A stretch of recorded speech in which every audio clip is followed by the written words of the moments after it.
Obviously, this is the remaining 49% for you. What are the meaningful implications of that for the company? Look, we've been targeting this transaction, I guess, for over 5 years now. We bought the first 51% in 2018. It's just one of the great assets in the world. I mean, with this current valuation, this is a $33 billion enterprise value and one of the great sort of road assets in the world in one of the biggest or fastest growing sort of economic cities coming out of COVID in the world. So just great position and a great asset and something we're very proud of to be a part of. You hit those two elements that I needed to talk to you about. You talk about the valuation, you talk about the city looking at this roadmap to emerge from COVID, not just the city, but of course Australia and the world. But does that kind of speak to the confidence that you think how robust the recovery is going to be this time? Yeah, well, we saw when we had the first lockdowns in Sydney that as soon as we came out of lockdown restrictions, the traffic was actually above pre-COVID levels. So we saw the very, very quick recovery. Still some hesitant around public transport. We think that will ease over time with the vaccine, but we've seen how quick the recovery's occurred. And I think the New South Wales government, and then we've seen the resilience around the New South Wales economy.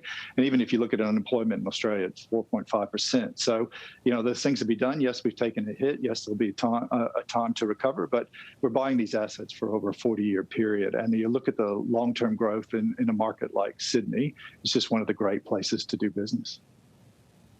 What does post-pandemic road usage look like, though, when there are so many businesses that are either switching to a hybrid or a completely remote working style? Yeah, no, it's really interesting, but a lot of our roads aren't really to deliver to the CBD. Most of our roads are actually to move around the city. Big freight corridors, that's a big part of our traffic is actually the freight industry. And actually our roads are to move around the cities. And when you talk about polycentric cities or working from home or online shopping or e-commerce, all those things are benefiting our road travel. So we're not really that beholden to the CBD traffic. Despite that, we still see a return to the office in some sort of form, more agile sort of working, but we're very confident in the long-term traffic forecast and the growth in someplace like Sydney. This has got to be the last big asset available within our borders, right? Where to next in Australia? Yeah, well, you said that. We keep faking that, and the government keeps producing new assets. So we still think there's some good opportunities in Australia yet to come. I mean, the New South Wales government's building the Western Harbour Tunnel, which they eventually may monetize. So there could be more assets in Australia. But you're right. The long-term growth for us is North America. We're in Montreal. We've got a big presence in Virginia, around Washington, D.C. We've just entered Maryland just recently with one of the largest PPPs in the North American market and partnering with the Maryland government there. So we see the longer term is that North American market. And we're hoping with the new $1 trillion plan from the federal government there, some capital recycling and asset recycling, we continue to build out our business there. And we've joined with the same partners, most of the partners we have in WestConnex, in being able to fund the capital solutions in North America. So that has to be, you're right, the long-term market for us. How quickly can that asset recycling really crack open roads and access to those assets, right? Because obviously the problem is the US has been a lot slower to warm to privatisation and PPPs than other parts of the world. Yeah, well, we estimate there's somewhere between $200 and $300 billion of existing roads that are sitting in state governments or local municipalities. It could be recycled, probably operated better as well, and then recycled into additional transport and road solutions. So there is the big opportunity. It is sort of a state-by-state basis, very similar to here in Australia.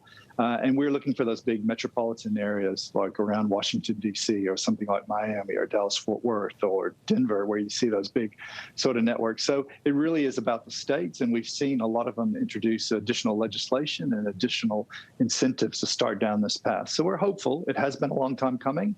It's something that's definitely needed. We've got a big presence, and hopefully we'll take advantage of it along with our partners. You talked about the Maryland project, and there has been some challenges, including opposition from the community, opposition on environmental grounds and profit grounds. Sure. Are you confident that these will be overcome? And I suppose, going off that, how difficult has it been to keep these things going along when we were just talking about you haven't been able to travel to the US in more than 2 years?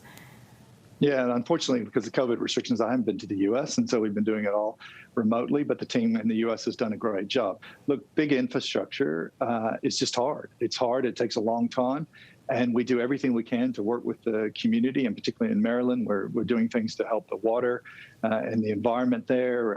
We deal with noise restrictions, everything. It's just hard because the infrastructure, particularly in a big urban environment, you're going to come against some level of opposition. But we work through these things. It was the same with WestConnex. It was the same with the other projects that we deal with, whether it's Queensland, Victoria, or the US. So we have a great team. We try to address everyone's concerns, but we're working very collaboratively with the Maryland government there to address those concerns. And yes, it's been hard, and I'm really looking forward to. And in Australia, we're talking about our vaccine passport coming through toward the end of this calendar year, hopefully getting over to the US very soon and seeing it all in person and getting back together with the team.